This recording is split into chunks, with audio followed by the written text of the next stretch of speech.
Olá, como é que vocês estão? Eu estou aqui toda empacotada. Toda empacotada porque o frio aqui na Inglaterra está bem forte esse ano. Não nevou esses últimos dias, mas geada é o que nós estamos tendo todos os dias. Assim, da temperatura descer para -7, -8 à noite. Então, tá bem frio. Então, deixa eu falar uma coisa com vocês. Há alguns dias eu estou tendo algumas impulsos que eu acredito estar vindo do Altíssimo, do Eterno, sobre algumas coisas com relação à vida espiritual, né? Vou colocar assim, dessa forma. Hoje eu estava tomando banho, e inclusive lavei a cabeça. Enquanto eu estava tomando banho, a história de Elias, Acabe, Jezabel, o ministério de Elias, estava popinando na minha cabeça. E aí eu pensei, alguma coisa o Eterno está tentando me falar sobre a vida de Elias. E eu estou aqui com essa Bíblia. Essa Bíblia pertencia ao meu pai. E ela está comigo por eu ser a filha mais velha. E pelo meu filho, seu neto mais velho também, vai ser passado para ele. Então, eu estou aqui com ela aberta, justamente em 1 Reis 17, o primeiro versículo, que diz que então Elias, o tibista, dos moradores de Gileade, disse a Acabe: vive o Senhor Deus de Israel, perante cuja face estou, que nesses anos nem orvalho nem chuva haverá, senão segundo a minha palavra. É a primeira informação que a gente tem de Elias. Não sabemos o nascimento, quem era pai e mãe, etc. Nada. Né? Elias simplesmente pop-up, igual a popcorn. Puf! Aqui no versículo 17 de 1 Reis. E ele já começou enfrentando uma situação muito complicada. Então, essa primeira parte aqui fala de Elias dizendo a minha palavra. Ele nem falou que a palavra de Jeová, nem de Yahvé, não, ele falou na minha palavra, conforme eu falo. Aí eu acho que Deus olhou para ele e falou assim: nossa, você é poderoso, hein? Poderosíssimo. Essa aqui é a minha água quente que eu tomo. Esse chá que eu estou tomando hoje é de gengibre com tameric, que eu esqueço o nome em português, e cravo, tá? Eu misturo os três. Tameric é aquele pó amarelo que a gente... açafrão, lembrei. Quando eu falo pó amarelo, lembrei, açafrão. Eu faço e tomo como água o tempo todo, porque a alergia, né, tá babado. Então, ele tomou a situação na mão dele. O problema de Elias com Acabe e com a casa de Acabe é que Acabe tinha completamente... Acabe, ele era o rei lá de cima, não era o rei da Judéia, né? Não era o rei de Judá, ele era judeu da Galileia. Ele era do reinado do norte, porque nessa época havia dividido os dois reinados, né? Não havia... foi depois do filho de Salomão, então Israel foi dividido em dois reinos, o reino do sul e o reino do norte. E esse aqui era o reino de Samaria, que a capital era em Samaria, no reino do norte. Então, Elias foi mandado para profetizar para Acabe do reino do norte. E Acabe, ele tinha se desviado completamente dos caminhos e ele tinha ele fez tudo errado com Acabe, fez tudo errado. Ele casou com uma mulher que não, cananeia, que não era da tribo de Judá, ele casou com uma mulher estrangeira, que tinha todos os deuses dela, que trouxe para o palácio os deuses dela. E aí instituiu, né, ele tentando fazer conchavos políticos, né, entrou nessa enroscada, que eu vou chamar de enroscada, porque foi realmente uma tremenda enroscada. Então, como Elias queria atiçar Acabe e mostrar para Acabe que ele tinha feito tudo errado, ele chegou na Acabe e falou assim: oh, não vai chover mais, só vai chover quando eu falar para chover. E Acabe ficou com muita raiva, porque aí realmente parou a chuva, não chovia mais, foram 3 anos sem chuva, e aí Deus falou: corre, foge, porque claro que a mulher de Acabe, que era Jezabel, não gostou nada da situação, né? E Elias sabia que ele ia ter uma penalidade, né, à altura da palavra que ele havia dito. E a coisa ficou muito difícil. Aí, 3 anos depois, Elias, né, mandaram atrás de Elias, ou Acabe mandou atrás de Elias, já que ele falou que a palavra dele vai fazer chover, então vai buscar o Elias de novo para ele desfazer o que ele falou. E aí, depois dessa situação toda, Elias ainda não estava satisfeito com tudo que estava acontecendo. Cada vez o pecado estava mais grosseiro, né? As coisas estavam ficando mais difíceis ainda. Então, o que aconteceu é que Elias desafiou os profetas de Baal. E ele desafiou os profetas de Baal para uma competição. Tá aí Elias de novo fazendo uma coisa meio interessante, para não dizer diferente, né?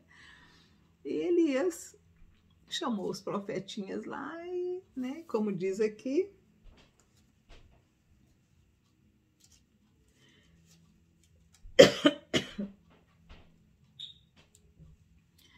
e ele chamou os profetinhas e ele falou assim: nós vamos fazer uma competição, nós vamos fazer aqui, eleger 2 altares. O altar, eu vou eleger um altar, vocês elegem um altar para Baal e eu elejo um altar para Yahvé. E nós vamos ver o altar, que o fogo que descer do céu para consumir o altar é o Deus verdadeiro. E os 400, né? Os 400 sacerdotes de Jezabel fizeram o altar deles e clamaram, clamaram, clamaram e nada. Não desceu fogo de jeito nenhum, não consumiu nada. E Elias pegou e falou: então tá, agora é minha vez. Ele ainda mandou jogar água em volta, fez um rio em volta, né? Fez do altar dele um tipo de ilha com água em volta e jogava água em cima. E aí ele pediu, mas como ele era assim, esperto, o expert de Elias era fazer fogo, ele simplesmente orou e clamou, né?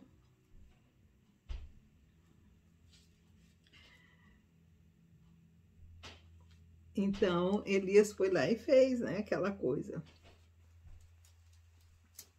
E Elias era bem, sabe, Elias era terrível, gente, ele era terrível, ele zombava enquanto o pessoal estava lá tentando, né, e ele zombava, e à medida que ele ia zombando, ele botando água no altar dele. E depois, isso começou de manhã, depois do meio-dia, quando nada aconteceu, Elias clamou ao Senhor. Aí diz aqui: Elias tomou 12 pedras, conforme o número dos filhos das tribos de Israel, os filhos de Jacó, ao qual veio a palavra do Senhor dizendo: Israel será o teu nome. Ele já começou bem. Ele já começou bem. Ele já fez, o altar dele tinha 12 pedras. Ele estava fazendo aquilo baseado na promessa, né? Aí ele pegou, botou a lenha em cima, dividiu o bezerro em pedaços e o pôs sobre a lenha. Então ele ofereceu um bezerro, né? E ele mandou encher os cantos de água e mandou derramar em cima da lenha e fazer a segunda vez, e aí foi fazendo aquela poça em volta, né, de água. De maneira que a água corria ao redor do altar. O altar dele virou uma ilhazinha. E ainda até o rego encheu de água. Ele realmente fez em volta um reguinho, né, para encher de água. Sucedeu, pois, que oferecendo-se a oferta de manjares, o profeta Elias se chegou e disse: Ó Senhor, Deus de Abraão, de Isaque e de Israel, manifesta-te hoje que tu és Deus em Israel e que eu sou teu servo e que conforme a tua palavra fiz todas essas coisas. Responde-me, Senhor, responde-me, para que este povo conheça que tu, Senhor, és Deus e que tu fizestes tornar o seu coração para trás. Então caiu fogo do céu, caiu fogo do Senhor e consumiu o holocausto, e a lenha, e as pedras, e o pó, e ainda lambeu a água que estava no rego em volta do altar. Até aí foi Deus operando, né? Ele fez o milagre, mas aí Elias que não era nada humilde, Elias tinha uma cabeça dura, viu? Que nem nós hoje, a gente não é diferente de jeito nenhum de Elias, viu, gente? Nós não somos. Deus opera o milagre e a nossa anteninha, sabe? Pim! Cresce na cabeça. E aí a gente pensa que a gente é a dona da verdade, quando a gente não é dono de nada. Nem da verdade e nem de nada. Nós somos simplesmente servos, somos simplesmente cooperadores, né? E aí todo o povo vendo isso caiu, né? O Senhor é o nosso Deus, aquela coisa. E aí Elias, subindo na cabeça dele aquilo que não deveria ter subido, ele simplesmente falou para todo mundo: vão matar todos os profetas de Baal agora. Ele subiu, subiu na gilete. E foi o que aconteceu. Os 400 profetas de Baal pereceram naquele momento. E aí, alguém foi lá e falou para Jezabel: ó, seus profetinhos, ó, todo mundo morreu. Elias matou todo mundo. E não foi nem o povo que matou, foi Elias. Você sabe como é que é, né? Sempre cai na cabeça de quem rege. Nós temos essa verdade acontecendo hoje também no Brasil, né? A culpa é sempre do cabeça. O povo que faz as coisas e o cabeça que leva na cabeça. Então, foi o que aconteceu com Elias. Falaram: ó, Jezabel, o Elias, sabe aquele Elias que mandou falar para não chover e não choveu? Então, que depois voltou aqui e fez chover? Então, esse Elias, ele fez toda aquela confusão lá, né? Ele humilhou todos os seus profetinhas e no final ele ainda mandou matar todo mundo. E tá todo mundo morto. Elias matou todo mundo. E aí a Jezabel, que não ia deixar, né? Não ia deixar, porque ela é instrumento. Jezabel é instrumento. Ela não é nada também. Jezabel não é nada. Mas ela era um instrumento na mão de quem, né, governa o nosso mundinho aqui, a nossa terrinha. Então, falaram para Elias: ó, Elias, a Jezabel só mandou um recadinho para você, que vive o Senhor, vive o Baal, o Deus dela, que se até amanhã, essa hora, você também não vai estar junto com os 400 profetas que você matou, porque ela vai vir atrás de você e vai te pegar. E aí o profeta, que era tão corajoso, fugiu pro deserto. Ficou a mula. Deixou o povinho dele todo lá. Quem realmente tinha matado os profetas ficou para trás. E ele, ó, fugiu. Mas agora vamos analisar essa situação. Por que Elias fugiu? Agora vem a história, o lado sério da situação em que Deus, eu acho que você está tentando falar comigo, e eu estou transmitindo para vocês também. Jezabel era só a pontinha do iceberg. Sabe o iceberg? Aquela pedra de gelo que está no mar, que fica andando? Então, aquela pedra, você vê só o pedacinho dela. Aliás, passou um outro dia lá no Canadá, que eu vou te contar, viu? Parecia um prédio de 20, 30 andares. O tipo dela era maior. Agora você imagina o tamanho que está embaixo. Porque normalmente eles falam que o tipo do iceberg não é nada, é 1% do que realmente está no fundo do mar, tá?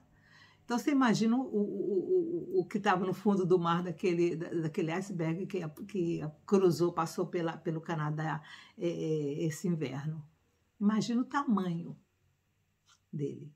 Então, Jezabel era só isso. Vamos imaginar uma construção, tá? Foi a analogia que Deus me deu hoje. Imagina a construção dessa casa aqui que eu estou. Jezabel, toda essa construção, só é um preguinho. Jezabel era só um prego. O fundo do iceberg, quem realmente manda, não é o preguinho, é a estrutura toda. E a estrutura toda tinha 400 profetas do Baal. E por trás dos profetas de Baal tinha o próprio Baal. E o Baal não é um deus de pedra. Baal é o próprio inimigo, que usa o nome de Baal, como ele usa outros nomes, né? Nós, no Brasil, temos o outro nome que nós damos a ele, né? Aliás, ele tem muitos apelidos. Tem muitos apelidos, ele. Então, e essa era a razão pela qual Elias fugiu. Elias não estava fugindo de Jezabel mesmo. Quando Elias saiu e foi para o deserto e sentou naquele lugar que tinha aquela água e que os corvos vinham servi-lo, ele não estava fugindo só de Jezabel. Ele estava fugindo dos 400 profetas de Baal que ele havia matado. Ele estava fugindo da fúria desses 400 que foram mortos e que, por certo, não perdoariam nunca. E Baal também nunca perdoaria. Então, quando nós estamos numa guerra espiritual, nós temos que entender que a nossa guerra não é contra A, B, C. A nossa guerra é contra quem está por trás de A, B, C e D. Vamos entender isso, vamos assimilar essa mensagem. Então, quando você sentir raiva de alguém aqui, físico como você, não é nada. Quem está por trás dessa acusação, quem está por trás desse movimento, é quem realmente é o dono da situação. Então, quem estava por trás daquela atitude de Jezabel, não era Jezabel. Eram os 400 profetas que haviam sido mortos. Era o próprio Baal que havia sido desafiado. Então, Elias não fugiu de Jezabel. Elias fugiu dos desafiadores que estavam por trás disso. E Deus entendeu a fuga de Elias. Jeová, o Eterno, sabia que Elias sabia de quem ele estava fugindo. Aí você diz, Miriam, mas o diabo está em qualquer lugar. É, mas os 400 não estavam, né? Tanto é que os anjos estavam lá para servi-lo e protegê-lo. Porque contra as entidades e os principados e potestades espirituais do mal, Deus também tem os seus anjos para guardar, né? Agora, contra Jezabel, fisicamente, seria mais complicado. Ele teria que ter outras pessoas próprias, né? E aí nós vemos Elias reclamando, né? Não, só eu fiquei aqui, todo mundo, só eu, só eu. Tá vendo como é que Elias era? Ele achava que ele se achava. Aí o que Deus falou para Elias ali naquele lugar? Não, Elias, não é só você não, meu filho. Eu reservei 3.000 almas, seres viventes que não se dobraram a Baal. Não é só você não, meu filho. Tem 300.000 mais com você. Não são só 400 profetas de Baal, não. Eu tenho muito mais que 400. Eu tenho 3.000 almas que não se dobraram. Então, quando nós estamos passando por esses momentos difíceis, vamos lembrar de que Deus reserva sempre um renovo, tá? Como ele reservou o renovo de Israel, né? Aí as pessoas pensam, nossa, como é que Israel não foi destruído? Não foi, né? Deus sempre tinha um renovo. Ele sempre tinha um renovo. Ele sempre deixava uma sementinha na Terra Santa. Sempre. Ele sempre deixou uma sementinha na Terra Santa. E essas sementinhas procriam. Oh, e como procriam, né? Porque tem a bênção de Jeová, tem a bênção do Eterno. Então, você também tem a bênção do Eterno. Você também é filho de Abraão, né? Tem mais coisas que Deus tem falado comigo ultimamente.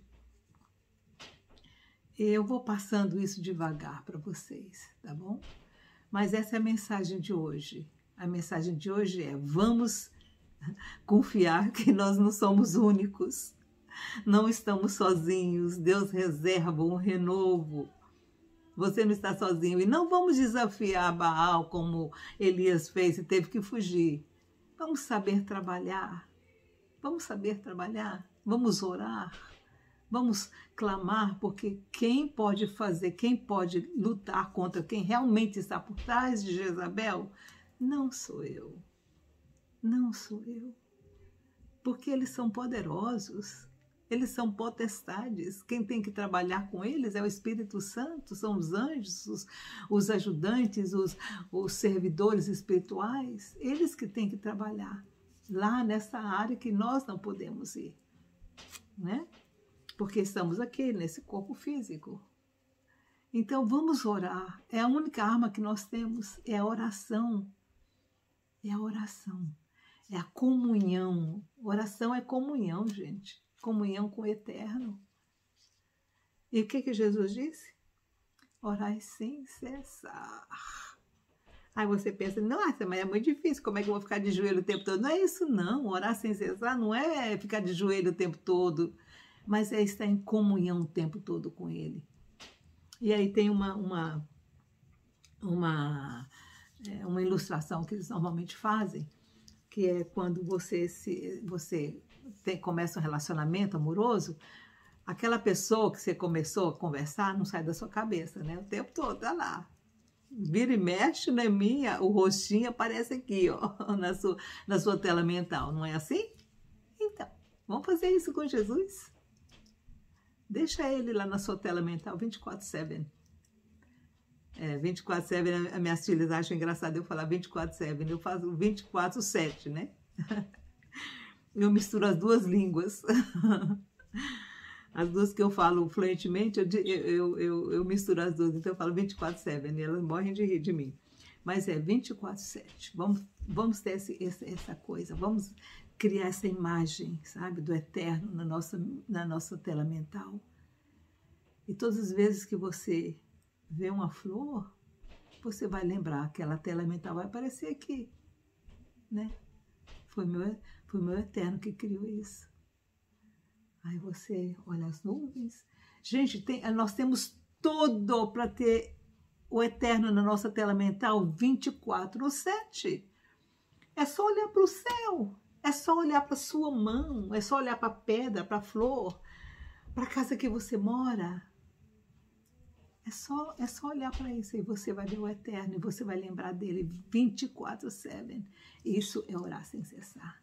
E todas as vezes que você olhar uma nuvem, você dizer, oh Deus, muito obrigada por essa nuvem que está passando. Quando você vê a água cair da chuva, obrigada, meu Pai, por essa água que está caindo. Quando você olhar para suas mãos, obrigada, meu Pai, pelas mãos que eu tenho. Isso é hora sem cessar. Aí você lembra do seu filho.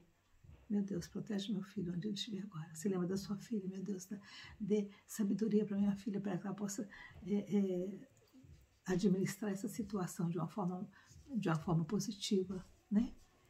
Então vamos orar sem cessar, porque é a única forma da gente vencer os 400 profetas de Baal e o próprio Baal.